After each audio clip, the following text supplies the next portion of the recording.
Welcome back to another video of thenakedgardeners.com.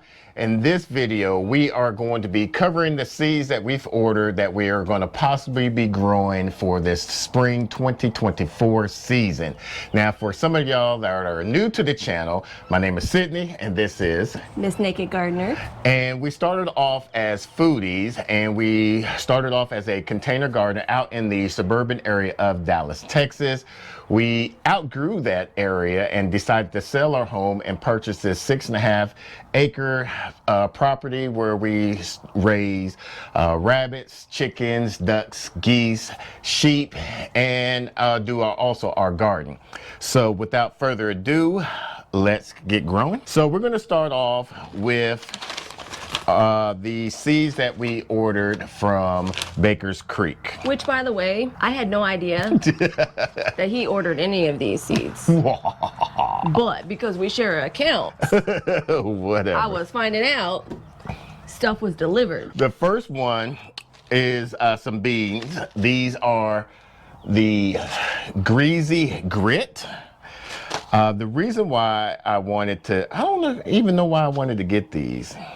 I had no say in any of this. But okay, so I wanted to grow some beans because last year we didn't grow any beans. Or we grew a bush variety beans, but they didn't do too well. We've never had great success with beans, and I really think it's because of the quantity. Like, we need to actually set up a high volume area for beans the way that we like them. Yeah. So I believe these, they do not say that they're a pole bean, so they might be a bush variety. So what I'm going to do is most beans and peas, you want to soak the seeds at least for 24 hours before planting them to kind of soften up the shell. And you can kind of feel that these are a little bit bigger, so you should know, just grabbing these, that's going to be the case. Yeah, so I'm going to try some in our regular beds and then around our arch trellises. The next one is the straw flower. This is the king size red.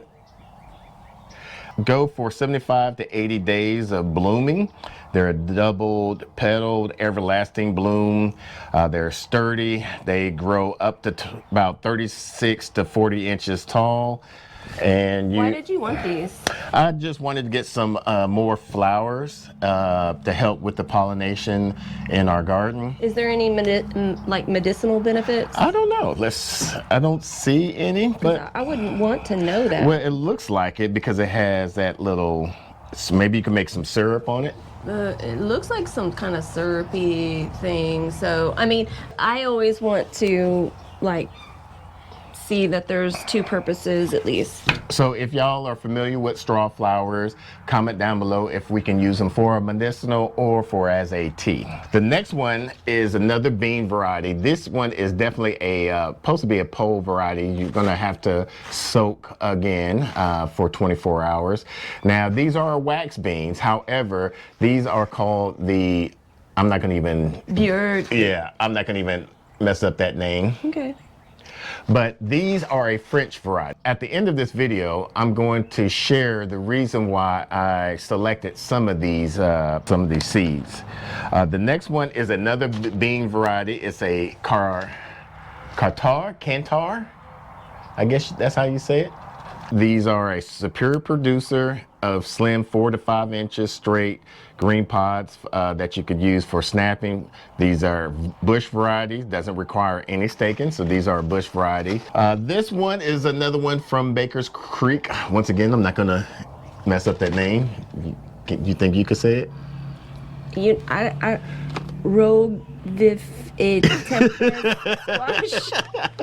I want to grow more pumpkins this season because they're supposed to be a great preventative dewormer. Since we have the sheep and we're going to be raising some pigs around this summer, growing some pigs this summer, I think these will be a great addition to the farm. And just to say, as a natural dewormer, that's something if you're consistently like giving to them like as a natural snack. It's not something if they have an issue, if they have worms and you give this to them, it's not a solution. No, it's a preventative care, not a cure-all solution. Galux de Essen squash. Okay, you can sound ignorant. Go ahead. It ranges anywhere from 10 to 15 pounds. It has a nice salmon peach color, flesh color, heavily warded, ideal for soups and baking. So That's gonna be my jam. yeah. I would like to compare that to my most recent favorite squash. Yeah. So when you order with Baker Creek, they'll if you order a certain amount, sometimes they will send you a free seed, and this is a Merlot lettuce, which is a 55-day variety where you can harvest. It has a crisp, waxy leaves, baby green. You could do a cut and come along with these. And they say it's the darkest red. Yeah, so we're gonna definitely try this out for the simple fact that I ordered some of these Johnny seeds. I thought I didn't order the pelleted ones, but these are the Salvanova lettuce. I ordered Salvanova. Then there's also the Mirror. We have plenty of Mirror, or Mirror, however you say it. But what is your attraction to this Salvanova? Well, all the 3 lettuce seeds that I've ordered they're very heat tolerant. And since we're in Texas and it gets extremely hot here, these do very well. A lot of market gardeners, they also go with Johnny seeds. They're a hybrid, but however, they have a nice texture, a boldness to them when you bite into it. So. And I see in the description the crisp, which is something we do like for a lettuce. We like a very crisp lettuce. I like when you bite into it, you can actually, you hear that. Another one is romaine lettuce. For romaine, I want to do a lot more romaine lettuce because I have an idea what we're going to possibly be doing is doing some salads, so probably doing some like Caesar salads, but those are the only seeds I ordered from Johnny Seeds. Next was Haas. Now, this wasn't our first time ordering through Haas or even having Haas. Not last year, but the year before that, we went to the Okie Homestead and they gave us a lot of their sunflower seeds that Mrs. was like, why do you keep on giving it to them? I was like, oh yeah, I want some of those. And they would just keep on giving it to us. But the one is going to be the passion flower. Now, we've grown the passion flower in Garland. And in the small area that we were growing, it was quite invasive, but we loved it. Like, it's beautiful. The bees love it. It attracts a lot of things, so I have thought about trying it again at this property. It is very invasive, but I feel it would do great along our fence line.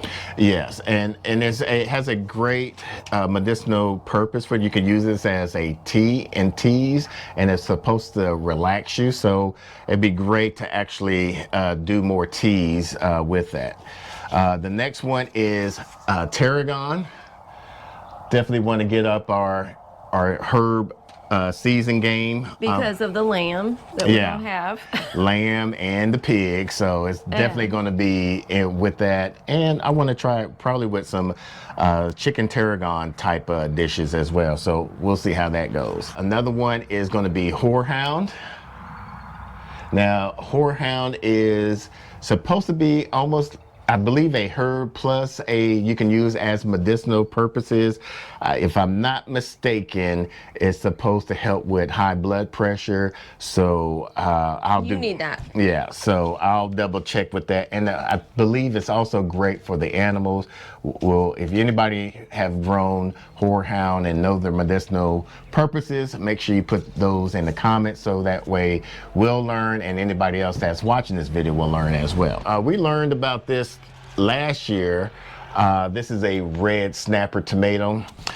It is a determinate tomato and it's a hybrid tomato, but it's supposed to be it was San Antonio does its best tasting tomato, and the year right before the pandemic happened, this was voted as the best tasting tomato. And Farmer Froberg is the one that introduced that. And we grew it last year, and it was very prolific. Even through our triple digit weather, it was still popping out tomatoes like it was nothing. I still have some in my freezer I need to do something with. Yes, you do. Okay. If you are limited in space, these are definitely very prolific for you. Next ones, we ordered our seeds with... This is my home girl. from Mary Heirloom Seeds. We are affiliated with this seed company. But she also lives close to us. Yes. So for us in our growing area, anything she sends to us is going to be good. Yeah. The first one I ordered from her were Black Eye Susans.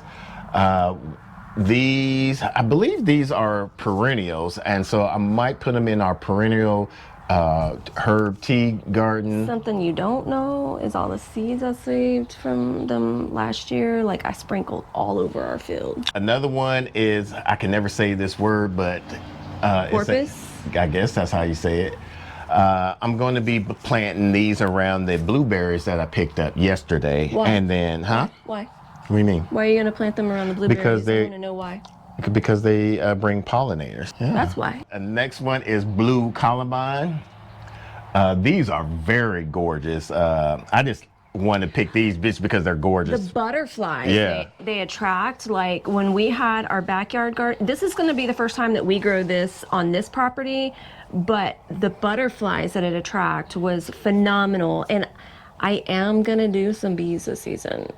So stay tuned. If y'all want to see her bees and her corporation with bees, I'm about to do some stuff on my channel. Go to her channel. We'll put the links down in the description below where she's going to be showing you about bees, because I don't like things flying around my face. The next one is going to be butterfly weed. I'm going to plant these around our pond area. Now, with blue columbine and butterfly weed, I think you have to do a cold stratification with these seeds. What that basically means is you're going to have to put them in a refrigerator for a certain period of time before you plant these. And you could probably direct sow these, but knowing me, I'm going to start these inside.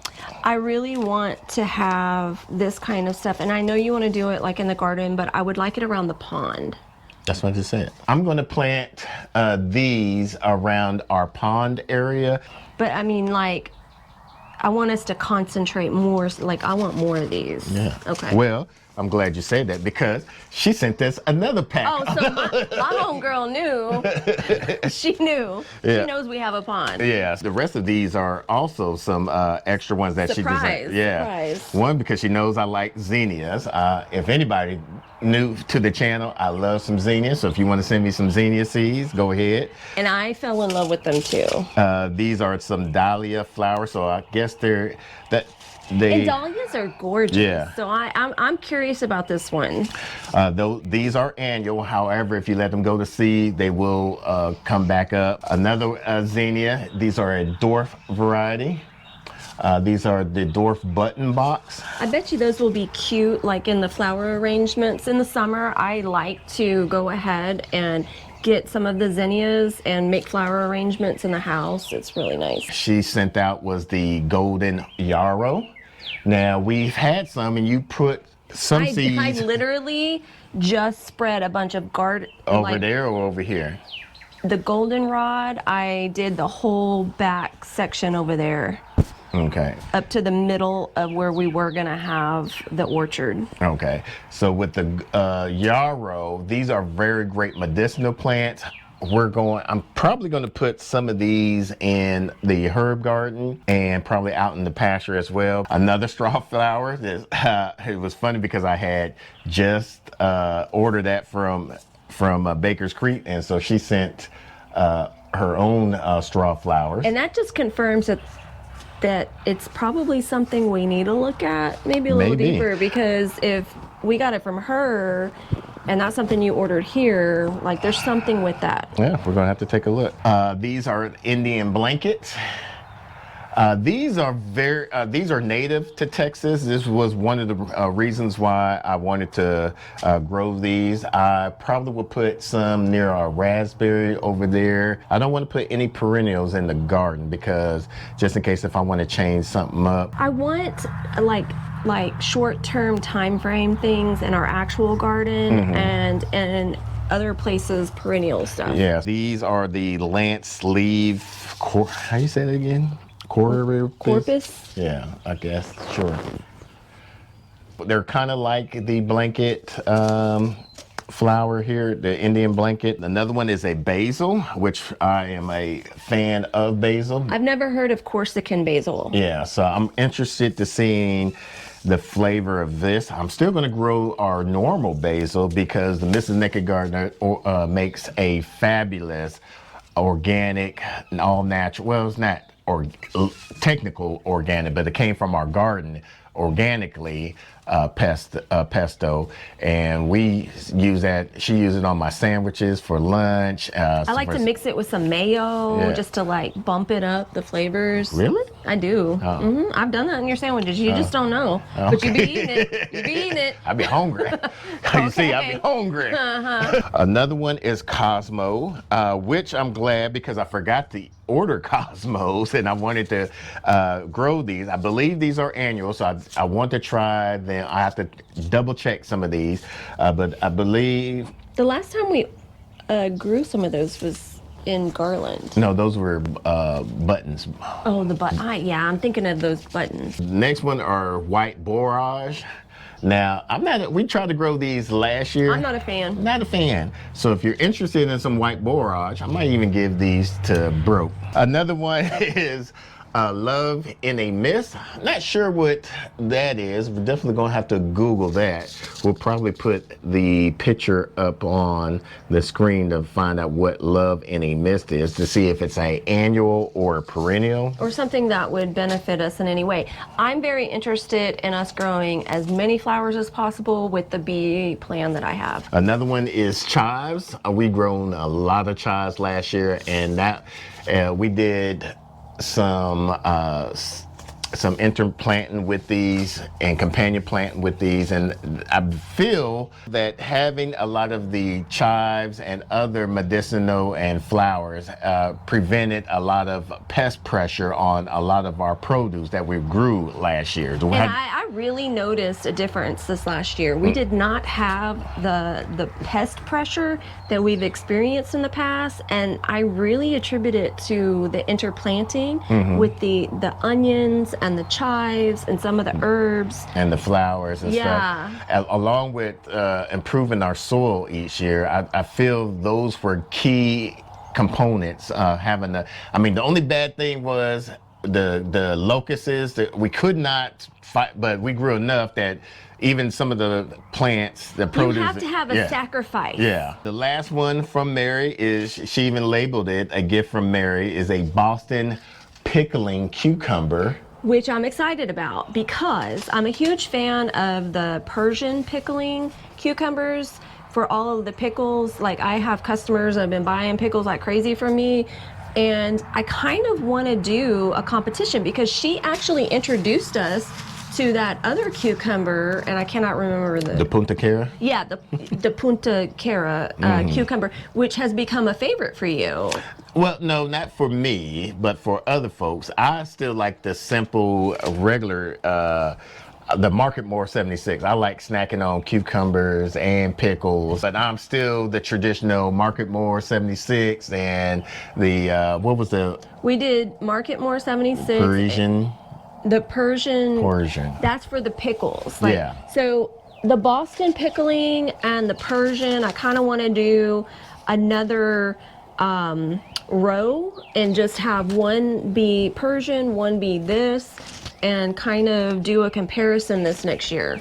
I forgot to tell y'all why I selected some of those seeds. Most of y'all know that we are here in near Paris, Texas, and we have the American breast chicken. which it would just happen to be a coincidence that we fell on it by luck. They were supposed to be the world's best tasting chicken. So I wanted to raise them. Then all of a sudden, I guess we got the rave on everybody wanting to raise these American breast chickens because they're a premium table bird. That's also a dual purpose bird that you can raise for eggs and for meat to be self-sustainable if you're on the homestead. And so most of those variety are from France. So we want to try to keep a French theme this year on growing our vegetable and our food. Hope you like this type of video. Make sure you give us a thumbs up. Now, if you want to see more of the farm content, me and Mrs. Naked Garden, we have our own channel.